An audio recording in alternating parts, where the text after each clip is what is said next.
Hi everybody, this is me, Dan. I'm the research lead here at Dub. In essence, we help to connect brands with customers and carry out research and solve business challenges. Of course, we are known for our online qual and insight communities. You may have caught my recent session on the topic of agile and implications in on the future, indeed, of the market research industry. Today, I'm going to be talking about a similar theme. I'm going to be reflecting on the impact of technology on our industry, discussing why large companies are increasingly behaving like small companies, and how we, as research employees, might look to future-proof our skills and promote our skills development in the light of all these changes taking place.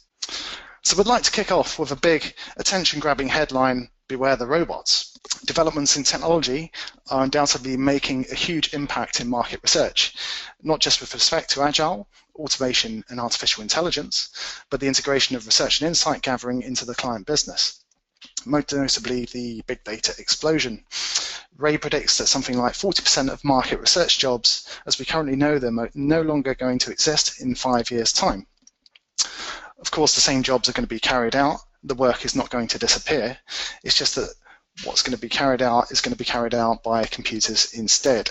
So the impact of automation and this sea of change is of course not just restricted to the world of research. There are huge changes occurring in the world of industries like banking and law as well. A recent report by Deloitte predicts something like 40% of jobs are going to become automated in the next 10 years in the legal industry. Companies are gradually realizing that faster and cheaper is not a sustainable form of competitive advantage, and there are simply too many companies doing exactly the same things. Because companies are beginning to realize that they are ill-equipped to deal with these changes, they are turning to their employees for the answers. Unfortunately, for many of these companies, management remains largely a top-down process. Few workers, if any, are what we might consider or classify to be fully engaged. This is a considerable problem, not just in research, but across all major industries. A recent Gallup survey has identified that just 13% of workers are engaged overall, and that's across 142 different markets. That's just 1 in 8 individuals psychologically committed to their jobs, making significant contributions.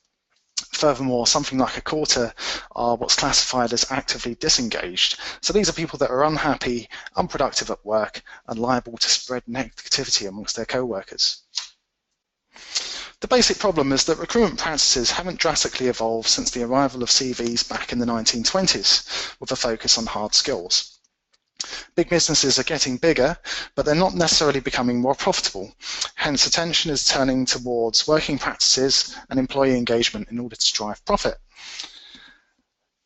Furthermore, traditional routes to career development are being reconsidered to avoid straitjacketing the potential of employees. In the new world of work, new employees are becoming much more actively involved, defining their own tasks, roles, and responsibilities. And also, in addition, thankfully, the nature of talent being recruited and the ability of these individuals to collaborate and embrace change is being positively embraced. In a tightening labour market, having engaged employers can give you a significant advantage. Research shows that fully engaged employees generate something like 2.5 times as much revenue as disengaged ones. And then there's the obvious connection between engagement and staff retention. Disengaged employees are roughly 3 times as likely to jump ship for a job at a rival company. So we talked about employee engagement, how this has become a focus for so many different companies. This next section of the webinar focuses on how we might enhance employee engagement and behave more like smaller companies by embracing small company values to survive the battle of the bots. All around us, we're seeing a revolution taking place in the world of work. We're seeing the proliferation of shops and third space working environments in direct response to globalization, continuing economic pressures, and demands for faster, cheaper, and better, which have promoted interest in agile and the working practices embraced by smaller, more entrepreneurial companies. When it comes to competition, being big doesn't necessarily mean being better, or indeed promote your chances for opportunity. Small company employees are in general much more significantly engaged than their large company counterparts. And I feel on this basis it's quite interesting and useful to explore the reasons why these employees at smaller companies feel so much more engaged. The most dynamic and successful businesses these days realize that an effective workplace is made up of people with diverse interests, interdisciplinary skills, and a good work-life balance. In other words, employees that are allowed to be more authentically human rather than mere corporate robots going about their daily business. Small companies also tend to offer much more of what employees tend to care about most. This can include direct relationships with supervisors, increased levels of interaction with company leaders, CEOs and MDs, feelings of trust, specifically levels of trust to get the job done, and then a greater emphasis on work that is perhaps considered more varied and interesting. The mere fact that employees are able to speak to company leaders directly has a massive impact too, and this is, of course, in direct contrast in a large company where the CEO can be a tiny figure on a faraway stage. So when it comes to the human factor and senior management being perceived as honest, small companies can really stand out on this basis. When we consider employment practices, another key difference is the extent to which smaller companies embrace the concept of agile, or work on a much more agile basis. Agile in the world of research, often considered in relation to research methods or reporting and doing things more quickly and efficiently, perhaps one of the reasons why it's so synonymous with online methods. However, as we saw in my earlier webinar, and this being any use to anybody that saw that one, Agile is so much more than this, and it is crucial to consider Agile as a mindset or as a philosophy rather than just as a way of working. Everybody is responsible for owning Agile, from the company CEO to the freshly recruited grad, and this means increased levels of trust and empowerment to get the job done. I certainly consider there to be massive potential for the research industry to become more agile, and we are already seeing an impact, and this has been commented on by major industry figures. Eric Salamar has highlighted that research managers need to move from being farmers to chefs, in the sense of that they should be combining the best ingredients to make the best meal or story, when we think about methods or sort of how to tell the human story. On a personal basis, I've certainly noticed greater emphasis from clients on visual storytelling techniques and a demand for closer working partnerships with agencies. In terms of agile trends, it feels like we're seeing more flexible resourcing, companies promoting skills awareness and access to skills outside of resourcing around qualitative and quantitative sector experience. There's a radical rethink when it comes to written and psychological working contracts. We're seeing much more flexible home and working arrangements. And then the smarter companies are, of course, focusing on waste reduction. So they're applying technology to eliminate routine, mundane tasks. Waste reduction is sometimes referred to as the art of minimizing work not done. So there's many situations where face-to-face collaboration on top of all this with diverse team workers can benefit ways of working. And I think we've already seen that quite a lot with in terms of companies when it comes to working on proposal writing and reporting. So having considered the concept of Agile, how companies are starting to embrace Agile principles in the world of research, we'd next like to shine the spotlight on employee skills, focusing on the concept of the T-shaped worker. So the concept of T-shaped skills or T-shaped people is a metaphor that's used in job recruitment to describe the abilities of people in the workforce. Why is it important to consider? Because clients are becoming less interested in methods and tools and much more interested in our ability to tell good stories and activate change, engaging wider stakeholder groups. The vertical bar on the T represents depth of related skills and expertise in a single field, whereas the horizontal bar is the ability to collaborate across disciplines with experts in other areas to apply knowledge in areas of expertise other than your own expertise. Tim Brown, CEO of the pioneering IDEO global design company, famous for putting people at the front and center of its work using design research methodologies, is a major advocate of the concept when it comes to recruitment and talent management.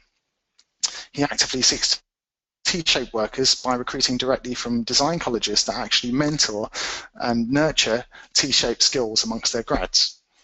So what does the IDEO look for when looking to find suitable collaborators? What makes an effective T-shaped worker? Well, first of all, it's empathy. It's important because it allows people to imagine the client's problem from another person's perspective, to stand in somebody else's shoes. Second of all, T-shaped people tend to get very enthusiastic about other people's disciplines, to the point that they actually might start to consider practicing themselves. T-shaped people have a tendency to have both depth and breadth in their skills. So for instance, just to give a quick example, in a brainstorming session, a good brainstormer might build on another person's idea. A T-shaped worker wouldn't immediately throw out a competing idea. They might look at somebody else's idea and be more collaborative in the sense that they might say, if I build on that, here's my idea that builds on your idea. And this is something that requires active listening, and that's one form of empathy. Most companies have lots of people with different skills. The problem is when you bring people together to work on the same problem, if all they have are the individual skills, or if they're very eye-shaped in a sense, it's very, very hard for them to collaborate and produce anything that's meaningful and useful in terms of an output. What tends to happen is that each individual discipline represents its own point of view. Basically, it becomes a negotiation at the table as to whose point of view wins, and the company can end up with very grey compromises. On this basis, Tim Brown argues that the best that you can achieve is a lowest common denominator kind of result between all of the various points of view. So the results that you get here are at best average and never spectacular when it comes to innovation. The other problem is that you might have an individual that's very collaborative, but they perhaps have no skill to contribute, and this can be just as bad. Somebody that's basically got the cross of the T, and that's all they've got. It's an empty experience. There are people that don't really have a depth of skills. They struggle in companies like IDEO because they don't get respect from other people that they're working with in their groups. So having talked about the embracement of Agile, small company values and the impact of technology in the world of research, it certainly feels like the time has never been better to reevaluate where we all are, where we might see ourselves in the next 5 years' time. Of course, how we deal with the changes that are impacting our industry will depend on our own individual outlook, and indeed it's not all doom and gloom. Anything up to 20% or to 30% of brand new jobs are likely to be created over the next few years. On one hand, there's going to be some redundancies, but a lot of the mundane routine jobs are going to be disappearing, and it's going to enable us to use our creativity and our intelligence to focus on really adding client value. I feel it's a golden opportunity to develop our skills in further disciplines, to get better at telling stories in a more effective, engaging visual manner, and to get closer to the point when it comes to working with clients. I'd now like to conclude with some final thoughts on how we might seek to future-proof our skills. A lot of us don't really know what we want to do with our lives when we've started working in the workforce, or indeed the research industry or any industry. We probably knew it even less when we finished high school and chose a certain course to study. After graduating, we don't struggle for the perfect job. We try to get any half-decent job, I think in most cases, through trial and error, but also through accumulating life experience. We figure out who we are and what makes us happy bit by bit, job by job. Rather than belittling the jobs we had before, we figure out our current interests and remember that it is through the ups and downs, the bad jobs, the sidebars and the weird experiences that we are where we are now. One glowing example that certainly challenges the notion of a straightforward career development as a ladder is that of the meteoric rise to fame of Sheryl Sandberg, the chief operating officer of Facebook. She worked in sectors as diverse as banking, academia, consultancy, and the Treasury prior to her current role. So on this basis, and on a more personal basis indeed, in some, I think it's important to avoid getting pigeonholed in your career, particularly if you see yourself in a role that's at risk of being automated. I also maintain that it is important to stop thinking about ourselves as researchers as qualies or quantities and think more broadly about how we might link our passions to our work and align these aspects to areas of growth in the industry. I really like Ray's advice about learning one new skill per year, and on this basis we might consider broader categories focused around, for instance, telling the human story, methods of inquiry, and indeed selling and promoting our skills as researchers, which is becoming increasingly important. So that's it for me. I hope you found this interesting and thought-provoking, if not inspiring. Of course, nobody really knows what's going to happen in the future. So I'm going to finish with a quote that I enjoyed reading from the late Steve Jobs. Certainly challenges the concept of a straightforward career development as a ladder. It's all about following your passions and connecting the dots. So that concludes my press. I'm now going to hand over to Ray for any questions for the audience.